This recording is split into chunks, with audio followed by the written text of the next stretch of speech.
Oh, hi guys! Welcome back po sa ating panibagong vlog. And guys, if meron kayong SPay Later or GGibs or Bloxy or SPay Later na gustong i-convert into cash, para sa inyo itong video na to guys. Yan, sa video to is magkabaran tayo ng pressure to doon sa mga dating magpapakonvert kay Hinata Shoyo. Which is alam naman natin na legit and alam naman natin na maraming sasabi na scam siya. In this case is marami lang talagang gumagawa ng mga dummy accounts niya or mga poster accounts niya para maka-scam sila ng mga customer. Ilinawin ko ulit dito na legit po si Hinata Shoyo. Nasa baba po yung link ito po yung kanyang Facebook page. So wala, kung ba mo dito guys, ito lang talaga yung nag-iisang Facebook page niya. So walang iba. At pakikita niyo naman sa bio, then sa picture, sa profile picture, or sa bilang ng followers kung legit pa talaga yung transaction ninyo na Hinata Shoyo. So mag-ingat-ingat kayo palagi, son. So maganda ka mag-convert kayo, din na kayo sa description. Okay, kung meron kayong mga SPay Later, GGibs, Bloxy, or mga SPay Later na gusto i-convert into Gcash, or kung gusto niya maging cash, contact niyo lang po siya. Didiscuss ko dito sa video po yung mga rates ni Hinata Shoyo. Kasama na rin yung iba pa mga services na pwede niyo i-avail doon sa kanyang Facebook page. Okay, sa mga rates naman guys, pound, piece, na sinisigal ni Hinata Shoyo.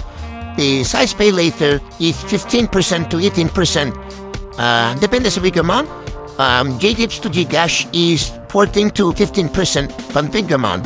G-credit to Gcash is 15% pang bigger amount. And home credit card naman is 15%. So sa any credit card link, limit to Gcash is 15% to 18%.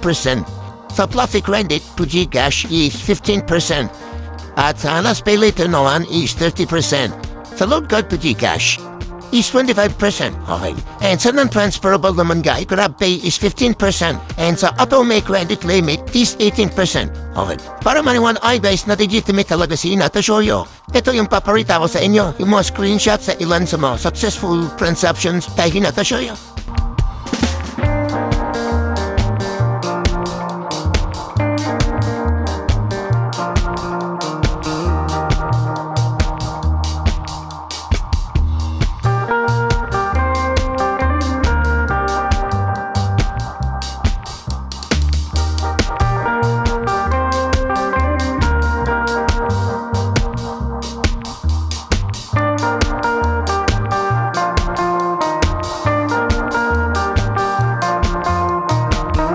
Ibang mga services na ino-offer ni Hinata Shoyo sa kanyang Facebook page is, ang unang-una is yung Maya Renders to Gcash.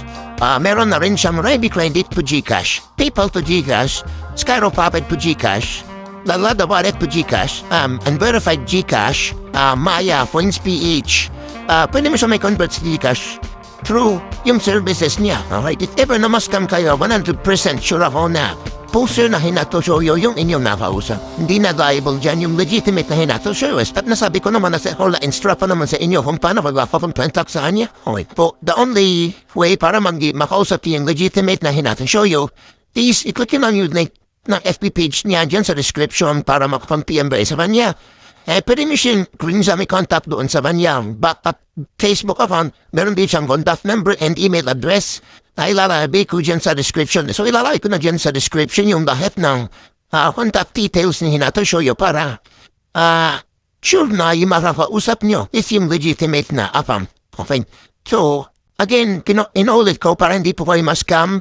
I-contact nyo na po yung legitimate na account niya. Adyan not po sa baba yung lahat ng contact details, yung phone number niya, yung kanyang email, yung backup Facebook account, yung Facebook page, and syempre yung kanyang group chat. Okay.